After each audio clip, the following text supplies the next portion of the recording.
is nothing is that hard and fast. Being locked into one thing means you're most likely than not sooner or later going to be wrong, because you don't change with new information. You can't learn from what's going on. So, it's not just science education, but it's the whole thing. We're kind of middle of the road. I didn't want to get into politics too much, but one of the reasons compromise is part of the system is that the belief that if you can get something that everybody is willing to live with, that more likely than anything else is going to be the right answer. Sure. Rather than if you shove it down somebody else's throat, that makes it the right answer. So, and that's part of this tribalism that we have nowadays. When was the last time you saw a political candidate, and forget about the local elections, maybe even regional, but when you get to the state level and especially the national level, when's the last time you heard a politician say, you know what, my opponent believes this, and my opponent's a good man, I see where he's coming from, but I truly believe that if we do this, I think we'd be a little bit better off? No. Well, my opponent eats children. Why would you vote for him? I mean, he murdered his mother. He killed his grandparents. His great-grandparents are buried in his basement. I mean, it doesn't stop. Why can't we just be civil to one another? As that great humanitarian Rodney King said once upon a time, why can't we all just get along? I tease with that line, but it's a little tongue-in-cheek, but not a lot, It's just that we can't compromise. Ronald Reagan and Tip O'Neill, Bill Clinton and Newt Gingrich. After Bill Clinton and Newt Gingrich, that was it. They stopped talking to one another. They just name call. And nothing gets done. Or at least the right thing doesn't get done. Well, you know what? That's a more accurate statement. Something always gets done now, doesn't it? Yeah, it usually just contributes to the mess. It does. Right mess or left mess, it doesn't matter. It's a mess. Absolutely. And I don't know why we do this. I like to think that we're going through a rough patch. Well, we probably need to get back to COVID-19, but I will say this because I put this out once, is the problem is the people running for office are telling us what we need to do. When the way the system's supposed to work is we are supposed to be telling them what to do. In theory, that's the way it's supposed to work. That's exactly true. You're right. But with the whole COVID-19 thing and listening, and I've always been a big fan, no matter what it is, just talk to the smart people, okay? I'm not a doctor. I'm not a scientist. So I'm going to listen to those people, okay? And I'm going to take their guidance and do with what they have to say. Now, I was listening to KMOX one time. I don't know if I've told this story to you two or not once upon a time, but I heard they were going to have this guy from St. Louis University. He was a doctor. He was going to come on and talk about what we need to do during the pandemic. So I'm going to listen to this guy, okay? Immediately, he starts talking about the economy. And the crap coming out of his mouth, I thought, son, you may be a very good doctor, but you don't know anything about economics. And I turned him off. I knew more about economics than this guy, okay? Don't put a doctor on to talk about economics. Don't put an economist on to talk about a pandemic. Don't put this guy on to talk about something he doesn't know about. When they came about and they talked about how they're going to take when they closed the Wentzville plant here, just about 5 miles from here, where they build trucks and vans, okay? It's a General Motors plant. And they said they're going to take that plant and in 30 days start making ventilators. I said, that's the most ridiculous thing I've ever heard. I know manufacturing. I've worked in it all my life. You can't take a truck assembly plant and start making ventilators in 30 days. You can't do it. And my buddy Brad Hildebrand had me on his radio show because he knew I knew manufacturing. He asked me that question. I said, no, it's ridiculous. They're never going to do that. It was a soundbite. I don't know why they said it. It never happened. I know a little bit about manufacturing, but I don't know much about medicine or science, and I'm going to listen to those people until they prove that they can't be trusted. But so far, like you said, Joe, saying A and then making an adjustment to B because you have new information, that's not the same thing as lying or deceiving. It's just, okay, we have new information. It's called learning. Absolutely, it's called learning. But to be fair, they need to do a better job explaining that. Look, I know this is what we said before, and this is why we said it. But we're going to say this now because of this. This is the difference between what you're doing right now and the 30-second soundbite, though. A lot of this cannot be explained in a 30-second soundbite. You're absolutely right. We are almost 36 minutes into this podcast, and you know when it stops, when I turn off the mics? When we're done talking. Mm-hmm. Okay? That's the advantage of a long-form conversation like this. So you should read your poem. Well, before we do that, getting back to the manufacturing versus medical, that has been one thing that is absolutely, and I could just slayed me with the people who are reposting things on Facebook, and I don't believe everything I read on there. I mean, I don't believe everything the media tells me, because I was with the media for 7 years, and I know how it works, okay? Sure. But, and there are good people who are doing a really good job, and there are people who are taking advantage of their position to push an agenda. And, that's sort of how it always has been. But there is some meme floating out there in which a person says, I've had 10-hour and 30-hour OSHA training, and I'm going to tell you about masks.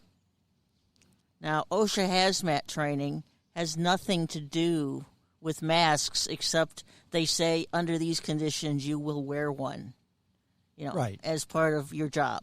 I've had to wear masks going into plants before, but it's because you're exposed to chemicals that if you breathe them, they're going to hurt you. And they're not N95. I think they're P95 masks. That's the designation for it, but they're about the same. All right. There's also a KN95. Okay. That's a industrial. Okay. Industrial mask. But, am I going to, pretty much to get a job, working in with hazardous materials or in construction or just about anything that's manufacturing, you have to take OSHA training. I mean, that's just the name of the game, and that's a good thing. For a while, I was the designated person in my print shop that filled out all the OSHA forms about the chemicals we were using, and you needed a little bit of chemistry to do this, but mostly it was just reporting how often did you use this, how did you dispose of it, whatever. But none of it would make me qualified to talk about masks, and that just kind of and these are good people that are pushing these things around, and they don't know enough to know that they don't know enough. At some point, you have to trust. I mean, we had dinner tonight, and we grilled a nice steak on the grill, okay? It was a USDA prime piece of meat, okay? United States Department of Agriculture. They looked at that, they inspected it, or at least a lot, and they said, okay, there's no bugs in this. If you eat this, you will not die of ptomaine, okay, or something. And you have to trust that. At some point, you have to trust. Yeah, I think the point, and this is true, although one of the reasons I've been tracking all this is a profound lack of trust. I'm looking at the raw data to see if it holds up what people are telling me. But I think what you're saying about the USDA and what Joe is saying about OSHA, part of that is in what are these people qualified to talk about.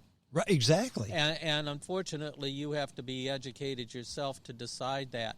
One of the things about that makes people saying, I know OSHA, therefore I can tell you about COVID, is, wait a minute, the purpose of OSHA is to protect you in your workplace. That's correct. We're talking here about protecting the public from you if you're an symptomatic carrier. Right. That's an entirely different thing. That has nothing to do with electrical lockout tagout. Well, I mean, OSHA's trying to see that things that are hazardous do not go into you. Yes. They're not at all worried about what comes out of you. That's correct. Absolutely right. Which is why we wear masks, Right. to protect what comes out of us. Now, I mentioned earlier on in the podcast, a lot of people that I know who are against wearing masks, or maybe not against them, but they just don't do it. They're not dummies. They're smart people. And I know why they do what they do. I'm going to give 3 examples of things that have happened to me very recently, or not necessarily happened to me, but happened to people that I know of. Number 1, my son, the past Tuesday, was feeling bad, very bad. He had a bad headache, and he was nauseous. He went to the hospital. Because he had a terrible headache and was nauseous, they took an x-ray of his head, and they asked him, hey, have you been bit by a tick? He said, yes. And they said, look, you've probably been bit by a tick, and we think you have some tick-borne illness, but we still need to give you a COVID-19 test just because. We don't think you have it. You're probably fine, but we're going to test you because you're here, which I think was fair, okay? And they did. Tuesday will be 2 weeks. They still don't have his results. Really? They're not going to have his results until at least Monday, which it doesn't matter because it'll be 2 weeks and it doesn't matter. They just don't have his results. That's number 1. Number 2, I know of a guy who was on vacation and he has a blood disease, and quite often he has to have a transfusion. So he's on vacation. He went into the hospital. They said, what are your symptoms? They said this, this, and this, and I have this blood disease. I said, oh, yeah, well, let's do your testing because you may need a transfusion. I said, well, are you going to do a COVID test on me? Nah, you don't need a COVID test. That's not what's wrong with you. So they did a test. They said, come back tomorrow. You have your results, and maybe you need a transfusion. Came back the next day. They wouldn't let him in the hospital because he hadn't had a COVID test. He said, I was here yesterday. They drew blood. And they didn't even ask me if I needed a COVID test. In fact, they said you don't need one. Well, you need one now. Okay, that's number 2. There's a third one that I forget. But it's the total incompetence of the whole system. And people say, you know what?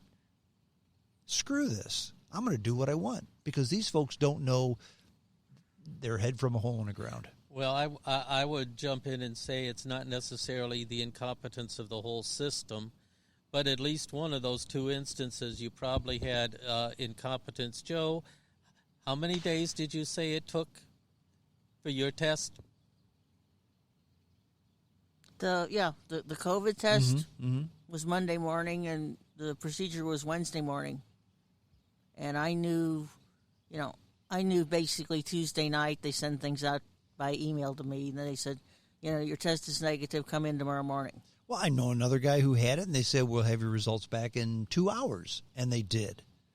But that was the antibodies test that has not been approved yet. Actually, the antibody test is a little harder to do, but I had a flu test. We came back from California, and I had a fainting spell and whatever. And the lady put on the moon suit. I was afraid that I'd gotten exposed to COVID, and I go, no, I haven't been exposed to COVID. They said, well, let's check you out anyway. And it's the same up the nose swab. Mm-hmm. And while I was there, they came back and said, oh, you've had influenza A. When there's a delay, it's simply because of the pure numbers of tests that they're running. And that's what they said. But say. there really shouldn't be a 2-week delay. Something got screwed up there. Well, I suspect, and my this was my son, my daughter-in-law, who's an RN, said, look, they probably just lost the test. But I bet they still invoice the insurance company for it. But, well, as I said, it was that was a screw-up in an individual case, not necessarily something systematically wrong. In the other case, it's quite simply like we've been talking about science. Somebody at that hospital said, oh, my God, you mean you're not doing this? We need to start having everybody tested. Mm-hmm. Yeah. But you hear stuff like that happens, and you scratch your head and think, I'm going to do all this stuff, and they're going to act like this. Never mind. It'll be okay. That's what people think. Well, and